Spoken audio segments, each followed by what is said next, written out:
Sarah was, like many of us, looking for a fresh start. Life had been messy, a bad breakup, a draining job. She just wanted quiet, peace, a place where she could breathe. So when she stumbled upon an old house for rent in a sleepy, almost forgotten town, it felt like fate.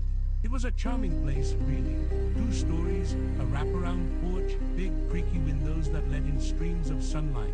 It had that quintessential old house smell, dust, old wood, a faint hint of something like dried flowers and forgotten secrets. She fell in love instantly. The rent was unbelievably low, which should have been her first red flag, but she dismissed it as the perks of living in a town so small, even the GPS struggled to find it. She moved in a flurry of boxes and optimism. The first few days were a blur of unpacking, painting, and just enjoying the sheer silence. The kind of silence that's so deep, you can almost hear your own heartbeat. It was exactly what she'd craved. Then, the house started to introduce itself. It began subtly, almost deniably. The air in the upstairs hallway would sometimes turn bitterly cold, even when the rest of the house was warm. A shiver would run down her spine, and she'd pull her sweater tighter, blaming an old draft, a faulty window seal. She'd hear faint whispers, too, carried on the breeze, just at the edge of hearing, like secrets shared between the walls themselves. Just the wind, she'd tell herself, tightening her grip on her coffee cup. Old house noises. We all do it, right? We rationalize the strange away because the alternative is just too terrifying to acknowledge. But then things escalated. She'd leave a book on her nightstand, only to find it on the floor in the morning, open to a random page. A framed photo of her and her sister, a cherished memory, was once found turned face down on the mantelpiece. Not knocked over, mind you, but carefully, deliberately placed. A cold dread began to curl in her stomach, a feeling of being watched, not a passing glance, but a deep, invasive stare. She'd spin around, heart hammering, convinced someone was behind her, only to find an empty room, the silence pressing in around her. The hairs on her arms would stand on end, a phantom touch brushing her skin. She started keeping her doors locked, even when she was home alone, a useless gesture, she knew, against something that wasn't bound by locks and chains. The sounds became more distinct. A soft, rhythmic thumpy thump from the empty bedroom directly above hers. It was an old house, yes, but this wasn't the creak of settling wood or the groan of pipes. This was heavy, purposeful, like something falling over and over again in the same spot. It would start around midnight, just as she was drifting off, and continue for what felt like hours, a slow, relentless beat against the quiet. She tried to investigate. Armed with a flashlight and a racing pulse, she'd creep up the stairs, push open the door to the unused bedroom, a sparse room with just a dusty window and yellowed wallpaper, and find nothing. Absolutely nothing. No fallen objects, no disturbed dust, no sign of anything having been there. The air, though, in that room felt heavy, thick, almost suffocating. A faint, earthy smell lingered, like freshly turned soil, and something sickly sweet and metallic, like old blood. It made her stomach churn. Her sleep became a luxury she could no longer afford. Every night, the thump would begin, a chilling lullaby. She'd lie awake, staring at the ceiling, picturing whatever it was up there, in the dark, above her. Sometimes it would pause, and she'd hold her breath, hoping it was over. But then it would start again, stronger, closer. And one night, it wasn't just thumping. It was followed by a dragging sound. A slow, heavy scrape against the floorboards, like something substantial being pulled across the room. The sound vibrated through the ceiling, through her bed, into her very bones. Panic set in. She was no longer just unnerved. She was terrified. She bought a cheap set of security cameras and placed one in the empty upstairs bedroom, pointing at the window, the other in the hallway. Maybe it was just raccoons or a squirrel caught in the walls. She needed proof. Something logical. The cameras, however, offered no comfort.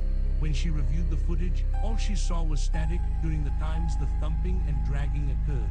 Brief flashes of white noise or a sudden, unexplained flicker of the light. It was as if whatever was making those sounds was either invisible to the lens or actively interfering with the electronics. Or maybe, she thought with a fresh wave of dread, it just didn't want to be seen. One particularly dark and stormy night, the house felt alive with a malevolent energy.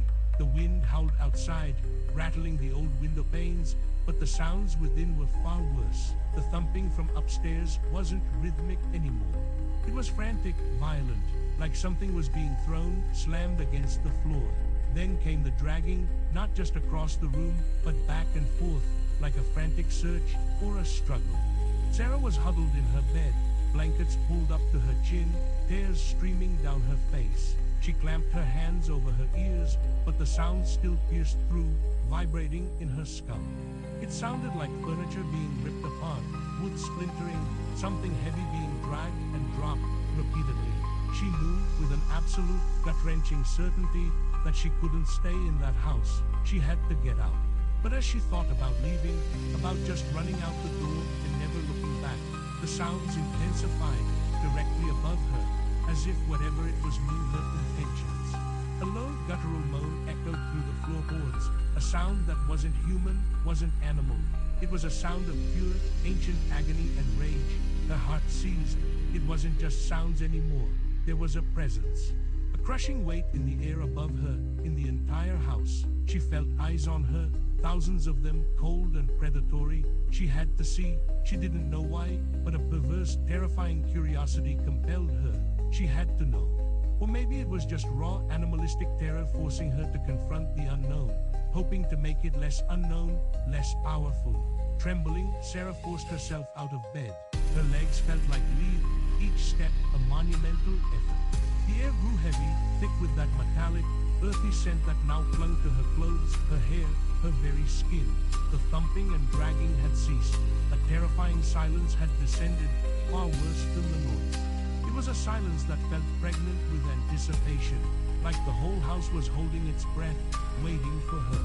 She crept up the stairs, each creak of the old wood under her foot echoing like a gunshot in the oppressive quiet. The door to the empty bedroom, which she had always kept locked and closed, was now slightly ajar. A sliver of inky blackness yawned open, revealing nothing but deeper shadows. A faint, cold draft snaked out from the room, carrying with it a concentrated blast of that horrible, foul odor. It made her gag. Her hand, shaking uncontrollably, reached for the doorknob. It was icy cold. She pushed the door open slowly, inch by agonizing inch, revealing the dark interior. Her breath hitched. In the far corner, by the large, dusty window, stood a silhouette, tall, hunched, too still. It wasn't human. The shape was distorted, longer limbs, a stooped posture that seemed to suggest immense age and suffering. It just stood there, facing the window, a dark, motionless void against the faint moonlight filtering through the storm clouds. Sarah fumbled frantically for the light switch on the wall beside her. Her fingers brushed against the cold plastic, then flipped it with a desperate click. The old bulb flickered once, twice, casting grotesque, shifting shadows. Then with a sudden, blinding burst, it came fully on. The room was empty, no hunched figure, no shadowy form, just the dusty, yellowed wallpaper, the bare floorboards, and the window. The window was wide open, curtains flapping wildly in the stormy wind, letting in rain and the furious roar of the night. A few drops of water splattered her face, cold and shocking. Her eyes darted around the room, searching, trying to reconcile what she had just seen with what was now before her. Nothing, just an empty room. But then, her gaze dropped to the floorboards near the open window. And her blood ran cold. There were footprints, fresh, muddy footprints, but they weren't leading into the room from the door. They were leading out of the room, through the open window, and up the wall. Dark, distinct smears of mud, climbing the wallpaper, then abruptly stopping halfway up, as if whatever made them had simply vanished into thin air, or clung to the ceiling, or the outside of the house.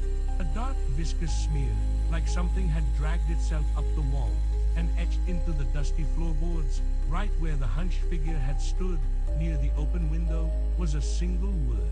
Scratched deep into the wood, almost clawed, as if by fingernails. Mine. A sudden, icy whisper, right behind her ear. So close she felt the phantom breath on her neck. It wasn't the wind. It wasn't her imagination. It was real. "You're next." Sarah didn't scream. Her throat was locked, choked with absolute terror. She didn't even think. Her body just reacted. She turned, stumbled, and ran down the stairs, through the living room, fumbling for the front door. She yanked it open, the old wood groaning in protest, and burst out into the stormy night, not even stopping to lock it. She didn't care about her belongings, her furniture, her life within those walls. She just ran, not daring to look back, the icy rain plastering her hair to her face, blurring her vision. She scrambled into her car, hands shaking so violently she could barely turn the key in the ignition. The engine sputtered, then roared to life.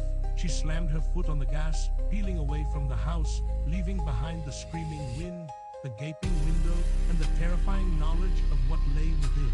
She never went back. She sold the house for next to nothing, through an agent, without ever stepping foot inside again. She never told the new owners about the mud on the walls, or the scratched word on the floorboards, or the whispers. What could she say? How could she explain? They would have thought her mad, but the feeling never left her. The cold dread, the sense of being watched.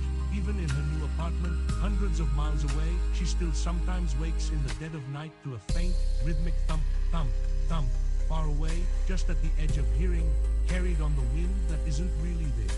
And sometimes, when she glances at her own reflection in a window at night, in the dark, empty space of her room behind her, she swears she sees it, a hunched shadow, tall, still, waiting. It wasn't the house that was watching. It wasn't attached to the place, it was in the house, and it had found a new target. It had found her. Some things aren't just attached to places, they attach to people. And once they've found you, they never, ever let go.